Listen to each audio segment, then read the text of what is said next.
A diario conviven coas ratas e demais pragas que campan as súas anchas por estas rúas, con solares abandonados e edificios en ruína, pero ademais agora os veciños e veciñas do Casco Vello teñen que aturar un fluxo continuo de vehículos por unha zona na que se supón que o tráfico está restringido. Pois nós levamos vivindo aquí 2 anos máis ou menos, reformamos aquí un piso para vivir no Casco Vello, coa calma do Casco Vello, e o tráfico supón que nada deso sexa real. Viñamos pensando en algo peonil, tranquilo, para poder disfrutar desto e dende logo non está pasando. Bueno, le ordeno, por favor, que baje los volardos de la ciudad. A eliminación do sistema de volardos tivo unha clara consecuencia. Bueno, eu vivo na rúa Hernán Cortés desde hai casi 20 anos, que xa son anos, e entonces, bueno, vius un pouco a evolución do tráfico, non? É certo que na zona bella sempre houve tráfico rodado, pero dende hai un ano para aquí, que foi a baixada dos volardos, isto foi un barra libre. Non hai ningún tipo de control. Nós non estamos pedindo nada especial, nin que se faga algo raro, non, coa zona bella, sino que queremos é que como decía a compañeira, que se trata a zona bella como que é, non? É unha zona peonil, é unha zona de viandantes, de coches autorizados, e non aquí como si parece isto a Avenida do Progreso, non?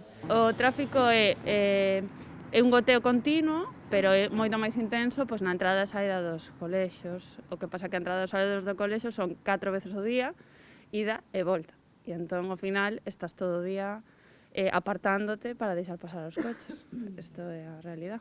Esto antes, con los volardos, pues había un poco más de calma, porque esto ahora, pues sinceramente, es una verdadera vergüenza. Parece que todo aquí es de doble dirección.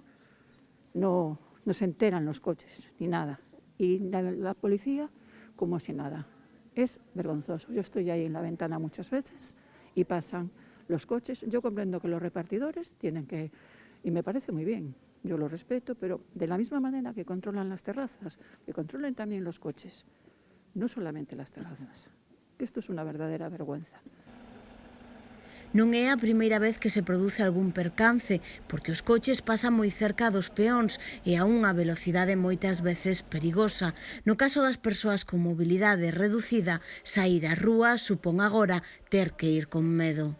Y hay momentos que voy, a lo mejor un momento hasta ahí, hasta la farmacia, y tengo que ir despacio. Y parece que te van detrás empujando, porque tienes que separarte, pero ya. Si no... Non piden outra cousa que non sexa devolverlle o Casco Vello o que xa era unha zona peonil con tráfico restringido e un control que garanta que se cumpran esas condicións. E o que xa ten, o Casco Vello é peonil dende sempre e non é a realidad. Están pasando coches que van como si tuveran prioridade sobre os peóns. Porque ao final tens que estar apartando, se non apartas pítanche, incrépante, se lle pides que baixes a velocidade se enfadan e é como se nos estuvésemos por detrás do tráfico rodado. Ademais de haber moito tráfico, a xente, como esta non é unha zona de paso habitual e agora se convertiu en habitual, tan siquiera coñece as señas de tráfico, entonces nos atopamos con coches en dirección contraria, con motos en dirección contraria, o sea que ao final sales da casa, tes que mirar para arriba, para baixo e para todas partes porque non sabes por onde che van vir os coches. E hai unha ausencia total de control por parte da policía, que bueno, polo menos para que controle o tráfico e que a xente polo menos respete dentro da ilegalidade, non? Que respeten a dirección das rúas sería polo menos algo, non? Son as familias que apostan por vivir no Casco Vello as que o manteñen en pé. Sen elas, estas rúas non tardarían en esmorecer. Son elas as que o defenden fronte á pasividade do Concello. El dixo que iba a baixar os volardos e iba a facer algo, non fixo nada. Eso sí, baixou os volardos, que non lle costou un duro, e ten a zona bella como se fora, insisto, a Avenida do Progreso. Entón, é simplemente respetar a veciñanza da zona bella, que a única medida de protección que temos é o noso corpo fronte aos coches. Entón, que faga o que teña que facer, el ten un plan, entendo eu, non?